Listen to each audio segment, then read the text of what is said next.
प्यार सिर्फ देने का नाम नहीं है, प्यार कुर्बानी भी मांगता है। भूल जा उसे, छोड़ दे उसे।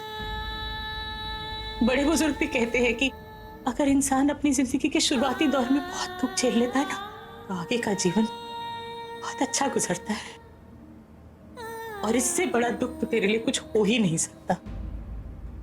तो समझ ले कि अब तेरे सब दुख खत्म होने वाले हैं। अब तेरी जिंदगी में सिर्फ खुशियां ही खुशियां होंगी।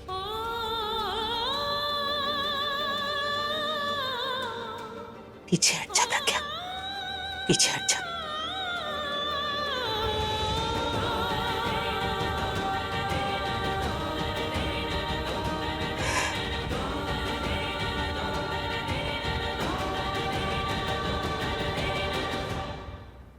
आलिया, आलिया, आलिया, आलिया, आलिया, तुमने देखा अभी किस तरीके से मुझे प्यार से हल्दी लगा रहा था। मैंने देखा, मैं वहीं पर ही थी और मैं सिर्फ अभी को ही देखे जा रही थी।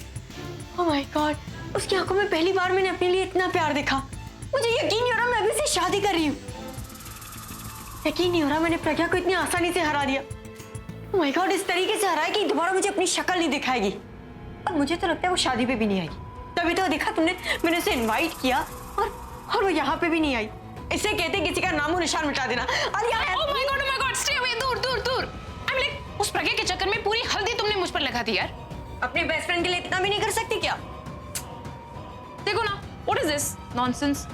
पूरी हल्दी मरियों पर ऐसे लगी है जैसे हल्दी का फंक्शन मेरा हो।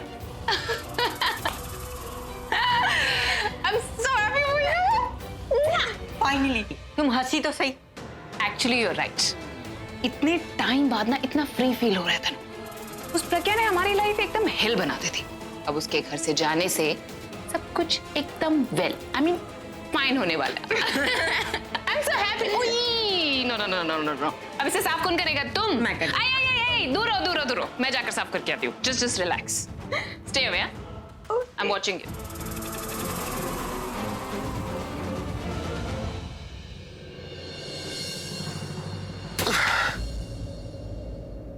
पता नहीं कब चलना सीखूंगा। अपने ही रूम में बार बार गिरता रहता हूं। कोई संभालने वाला भी नहीं है। मैं हूं ना, हाथ दीजिए।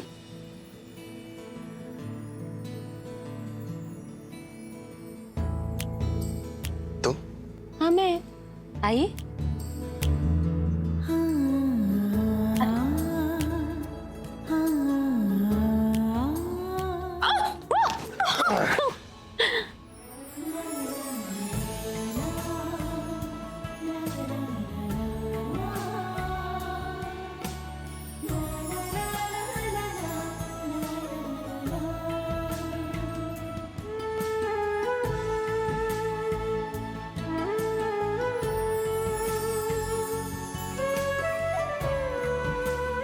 तुम यहाँ मुझसे मिलने आई हो?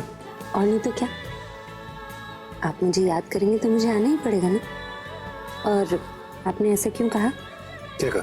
क्या कहा मतलब? क्यों कहा कि आपको संभालने वाला कोई नहीं? अब सही तो कहा है ना। कौन है मुझे संभालने वाला? मैं हूं ना।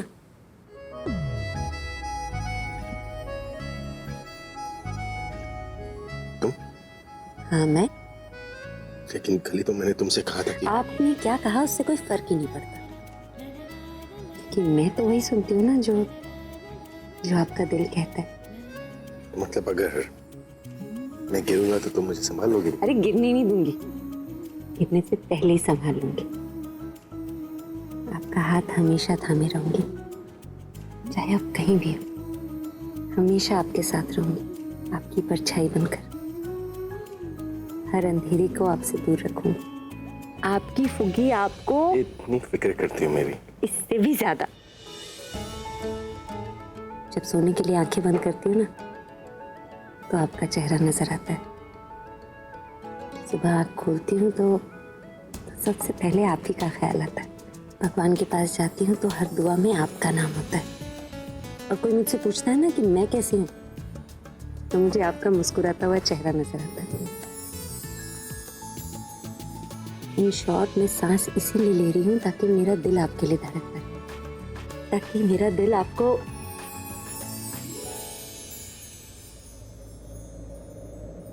क्या आपको प्यार करता रहे। आपकी इतनी फिक्र इसलिए करती हूँ क्योंकि प्यार करती हूँ मैं आपसे। I love you so much. सच? अरे जान दे सकती हूँ आपके लिए, लेकिन दूंगी नहीं क्योंकि जिंदगी बितानी है ना आपके साथ। इतना प्यार करती हूँ मुझसे?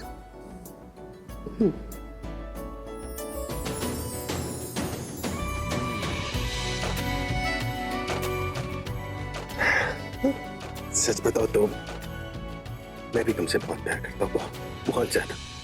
मैं अपनी सारी जिंदगी तुम्हारे साथ बिताना चाहता हूँ, अपनी खुशियों में तुम्हें शामिल करना चाहता हूँ।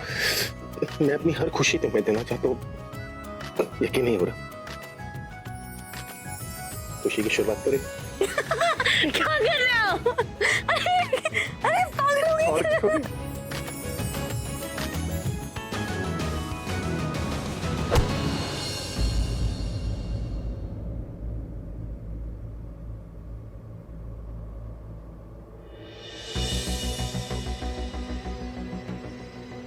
कितना याद आ रही है वो मुझे, पर क्यों? क्या मैं सच में चाहता हूँ कि वो यहाँ आए? बहुत प्यार करती हूँ मैं आपसे। I love you so much. मैंने तनु से वादा किया था कि मैं उससे शादी करूंगा और मुझे उसी से शादी करनी होगी। और कितना बुरा करूंगा उसके साथ। कल उसे इतना रुलाया, कितनी तकलीफ दी, अब यहां बुला के और तकलीफ दूं। पता नहीं क्या सोच रही होगी अपने बारे में, कितना कोस रही होगी अपनी किस्मत को कि कोई उसे प्यार करता है पर शादी नहीं करना चाहता। कहीं उसकी मन में ये बात ना आ जाए कि मैं उसे अपने लायक ही नहीं समझता, इसलिए मना कर दिया। काश मैं एक बार उससे मिल पाता, शादी होने से पहले उसे देख पाता। वो आएगी तो नहीं, पर काश कि कुछ ऐसा हो जाए कि हम अलग होने से पहले ही एक बार फिर से मिल जाए।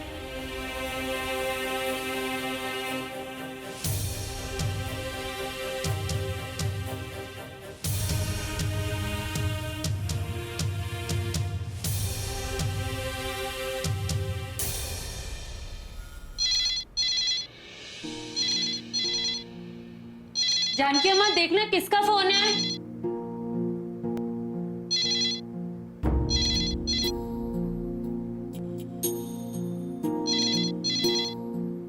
हेलो हेलो हेलो, आपकी आवाज नहीं आ रही। आशिक जो है बात करना चाहता है तो गले से आवाज नहीं निकलती, इसलिए फोन करके तेरी आवाज सुनना चाहता है।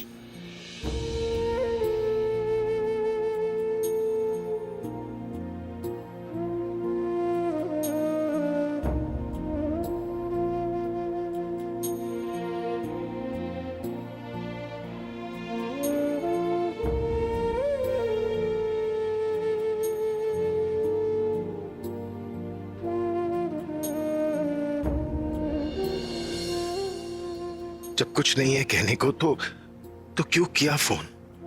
जब सामने थी तो भी उसे दर्द दिया, जब दूर है तो भी उसे दर्द दे रहा हूं। मैं क्या कर रहा हूं? पता नहीं सारे कपड़े तय करके क्यों नहीं रख सकती इधर उधर। जानकी जाके दरवाजा देख, कौन आया है? और दूध चढ़ा हुआ है, जरा गैस कम कर देना पहले। पता नहीं जब जरूरत हो ना इस घर में सब लोग कहां चले जाते हैं। कोई काम ढंग से नहीं होता इस घर में।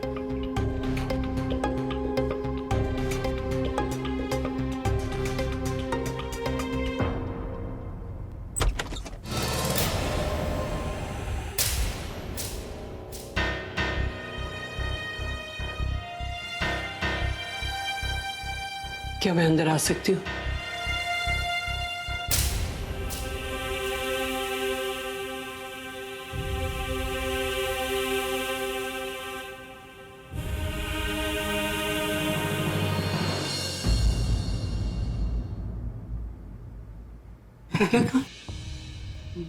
वो अंदर अपने कमरे में है। मुझे उससे मिलना है। एक सेकेंड, आप उससे नहीं मिल सकती। देखिए सरला जी, मैं आपकी नाराजगी समझती हूँ, पर इस वक्त मुझे उससे मिलना बहुत जरूरी है। सरला जी, आप समझने की कोशिश कीजिए। मेरे पास टाइम बहुत कम है और जितनी जल्दी हो सके मुझे उसको अपने साथ लेके जाना है। मैं हाथ जोड़कर आपसे प्रार्थना करती हूँ कि आप इस समय यहाँ से चली जाइए, उसे अकेला छोड़ दीजिए। वो बहुत दुखी है, आप उसे नहीं मिल सकती बस। सरला जी, मुझ पर भरोसा कीजिए, मैं ऐसा कुछ भी नहीं उसके साथ होने दूंगी। हाँ, आप पर भरोसा करके ही मैंने आपकी बहू को आपके साथ भेजा था उस घर में। क्या हुआ मेरी बच्ची के साथ? आज वो अभी की फैन है, उसकी सेक्रेटरी है, उसकी सबसे अच्छी दोस्त है, लेकिन उसकी पत्नी नहीं है। अगर अभी ने अपनी जिंदगी में अपने फैसले ले लिए हैं, तो मेरी बेटी ने भी अपना फैसला कर लिया। और जब वो वहां जाना ही नहीं चाहती, तो आप क्यों जाकर उसको दुखी कर रही है अंदर? सरला जी देखिए, आपने मुझ पर भरोसा करके उसे मेरी बहू बनाकर मेरे घर में भेजा था ना।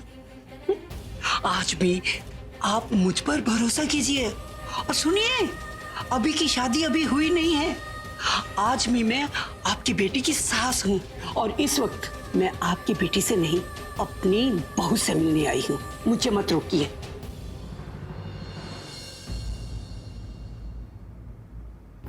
जिंदगी में पहली बार मुझे समझ में ही नहीं आ रहा है कि क्या सही है और क्या गलत। मैं अभी तक समझ ही नहीं पा रही थी कि मुझे प्रज्ञा को वहां जाने से रोकना भी चाहिए या नहीं। मैं तो बस अपनी बेटी को खुश देखना चाहती हूँ। सारी उम्मीदें हार जाने के बाद भी मैं इस उम्मीद में हूं कि शायद कोई चमत्कार हो जाए और ये शादी रुक जाए। मेरी प्रज्ञा और अभी फिर से एक हो जाए और प्रज्ञा की सारी खुशियां उसे वापस मिल जाए। क्योंकि प्रज्ञा भले अभी से दूर रहे, पर मैं उसे सिर्फ यादों के सहारे जीते हुए नहीं देख पाऊंगी। जन्म दिया है मैंने उसे रोज मरते हुए नहीं देख सकती। मुझे नहीं पता आगे क्या होगा, पर जो भी प्रज्ञा के साथ हो चुका है, बस अब उससे बुरा कुछ ना हो। दादी आप? हाँ, मैं अपनी बहू से मिलने आई हूँ। आपकी बहू अब कोई और है जिससे वो शादी कर। आपको उन दोनों के साथ होना चाहिए। मुझे इस वक्त जिसके साथ होना चाहिए मैं उसी के साथ हूँ, क्योंकि उम्मीद और हिम्मत ने तेरा साथ छोड़ दिया है, पर तेरे अपनों ने तेरा साथ नहीं छोड़ा है और छोड़ेंगे भी नहीं। उन्होंने तो साथ छोड़ दिया ना। जिसे इस दुनिया में सबसे ज्यादा अपना मानती हूँ, उसने ही साथ छोड़ दिया मेरा दादी। वो इसलिए क्योंकि तूने ऐसा होने दिया। ये सब कुछ करके अब तू रो रही है। किस बात का अफसोस मना रही है? तनु के जीतने का या फिर बिना लड़ाई लड़े हारने का? कोई लड़ाई है ही नहीं ना दादी। बात तनु के जीतने की या मेरे हारने की नहीं। कोई लड़ाई है, अब बाकी तो वो मेरी अपनी है, जो मुझे अपने ही दिल से लड़नी है, उसे ये समझाने के लिए कि अब वो किसी और के हो चुकी। अच्छा, तो मतलब तू अभी को पाना नहीं चाहती, इस वक्त उसको भूलना चाहती हो, अपने मन से उसकी यादें मिटा देना चाहती हो। हाँ, ऐसा ही करना चाहती हूँ।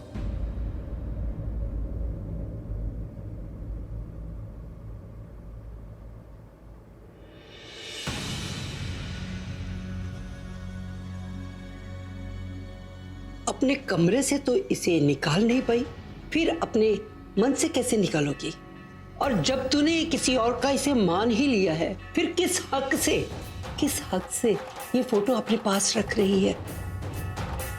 और फिर जब तू हार मान ही ली है, तो फिर आंसू क्यों बहा रही है? क्या इसी दिन के लिए मैंने तुझे अपनी बहू बना कर ली थी? तो फिर किस दिन के लिए ले गई थी? बताइए ना दादी, किस दिन के लिए आप मुझे बहू बनाकर उस घर में लेकर गई थी? उस दिन के लिए जब मैं इनके पास थी, लेकिन इनसे दूर रहना पड़ता था, या फिर उस दिन के लिए जब इन पे हक होते हुए भी हर रोज अपने हक की लड़ाई लड़नी पड़ती थी? दादी, मैंने कभी अपने सुहागन होने का अफसोस नहीं किया है। हर रोज सुहागन होने का इम्तिहान दिया है मैंने। हर रोज अपने सुहाग के लिए संघर्ष किया है मैंने। एक दिन खुशी का नहीं देखा, अपने पति का प्यार नहीं देखा। जिस दिन से उस घर में गई, हर किसी से लड़के आए, कभी तनु से, कभी आलिया से, कभी अपनी किस्मत से। इनमें से किस दिन के लिए आप लेके गई थी मुझे दादी? बोलिए ना। और मैं नहीं रहूं? क्यों नहीं रहूं दादी? मैं अपने प्यार को पाने के लिए जो भी कदम उठाती हूँ सब नाकामयाब हो जाता है, लेकिन मैं रो नहीं सकती क्योंकि मैं तो इंसान ही नहीं हूं ना। मुझे तो बुरा नहीं लगता है। उनकी खुशी के लिए, उन्हें पाने के लिए क्या कुछ नहीं किया मैंने। और उन्होंने अपनी खुशी किसी और में ढूंढ ली तो मुझे आंसू बहाने तक का हक नहीं है दादी। दादी शादी उनसे मैंने भी अपनी खुशी से नहीं की थी, लेकिन मैंने तो रिश्ता निभाया ना दादी। आप नहीं जानती वो हर रोज तनु के घर में होते थे, लेकिन फिर भी मैंने रिश्ता निभाया। दोस्ती करने की कोशिश की उनसे, लेकिन जब उनके दिल की सच्चाई देखी तो मुझे प्यार हो गया उनसे। मैं सिर्फ अपने ही प्यार से खुश थी दादी, लेकिन तब मुझे पता चलता है कि तनु उनके बच्चे की मां बनने वाली। मुझे तो नाराज होना चाहिए था ना दादी, लेकिन नहीं। और मैंने आपकी आंखों में देखा था कि आपको परपोता चाहिए, और ये भी जानती थी कि वो मुझसे प्यार नहीं करते थे, तो वो परपोता मैं नहीं दे सकती आपको। और आपसे वो अपनी जान से बढ़कर प्यार करते हैं, इसलिए आपकी खुशी के लिए, उनकी खुशी के लिए मैं अपने पति और प्यार को भूल गई और वो घर छोड़कर यहां चली।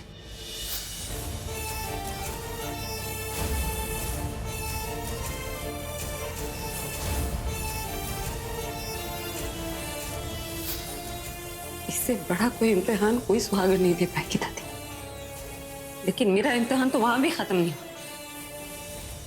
जब सब कुछ छोड़कर यहाँ आ गई तो पता चला कि आलिया और तनु इन्हें धोखा दे रहे। तनु मुझसे झूठ बोल रही थी, और फिर आपके कहने पर आप प्यार भूलकर उनके दुश्मनों से उन्हें बचाने के लिए खुद उनकी दुश्मन बन गई। ये घर, ये पैसा तुम्हारे भाई का है नहीं था। पागल तो नहीं हो गई? या फिर मैं ये कहूं कि इतने दिन जो गायब थी किसी पागल खाने में। Mind your language Alia. किसी राह चलती लड़की से नहीं बात करियो, प्रज्ञा अरोड़ा से बात करियो, जो इस घर की मालकिन।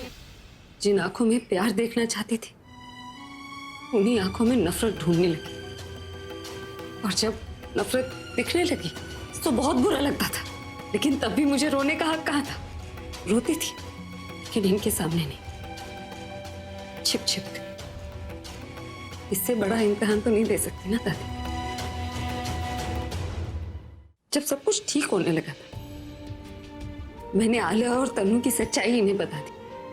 इनसे कह दिया कि मैं इनसे प्यार करती हूँ, वो मुझसे प्यार करते। तब भगवान ने उनसे उनकी याददाश्त छीन ली, और वो कुछ नहीं भूले, सिर्फ मुझे भूल गए, हमारा रिश्ता भूल गए।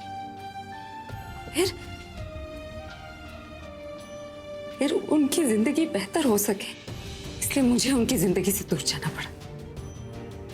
और जब उनसे दूर रहने की आदत डालने की कोशिश कर रही थी, उनके बिना जीना सीख रही थी, तब फिर किस्मत उन्हें मेरे सामने ले आई।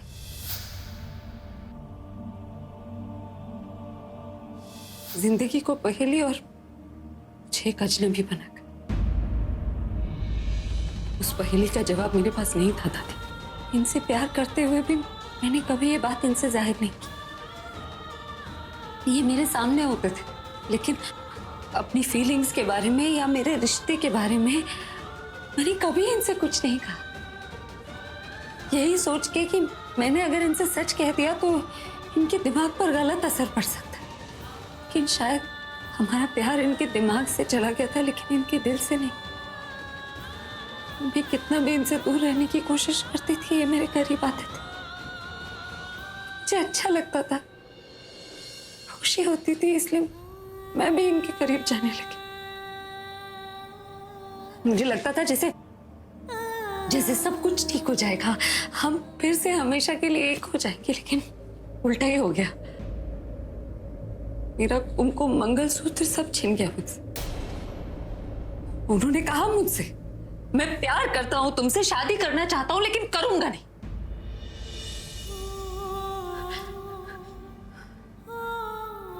इसलिए तो कह रही हूं दादी, किससे लड़ूं? उन्होंने तो मुझसे कह दिया ना कि हमारा साथ गलत है और वो तनु का साथ सही है। मुझे इतना गुस्सा आया था ना दादी, मेरा मन किया था वही सारा सच बता दूं इन्हें, अपने रिश्ते के बारे में, अपनी सच्चाई के बारे में, लेकिन मुझे लगा कि इनका सच तो सिर्फ मुझे इनसे दूर ले जा रहा, लेकिन मेरा सच कहीं इनकी जिंदगी को ही इनसे दूर ना ले जाए, इसलिए मैं फिर चुप हो गई। इनके फैसले को ही इनका सच मान लिया और वापस इस घर में चली, अपने सपने, अपना दिल सब तोड़कर। और शायद यही सही है दादी, पता नहीं किस्मत क्या चाहती है। और फिर आपने कहा था ना कि कभी कभी अपनों के लिए अपनों से ही दूर जाना पड़ता है। लेकिन क्या दादी, क्या और क्या कसर छूट गई है मेरे संघर्ष में? कौन सी लड़ाई नहीं लड़ी है मैंने? हर किसी से तो लड़ चुकी हूँ ना दादी, और क्या क्या बच गया मेरे लिए करने के लिए? मैं जान पर खेल गई, अपनी माँ की जान खतरे में डाल दी है मैंने, अपनी बहन को खो दिया। 2 दिन पहले तक पूरा कोमा में था दादी, इससे ज्यादा और क्या इम्तिहान दूंगी मैं? इसलिए कह रही हूँ दादी, बस बहुत हो गया, बहुत हो गया। अब मुझे नहीं लड़ना है किसी से, ना तनु से, ना आलिया से, ना अपनी किस्मत से। बस मुझ में हिम्मत नहीं है, मैं थक गई हूँ, अब नहीं होगा मुझसे, प्लीज मुझसे नहीं होगा।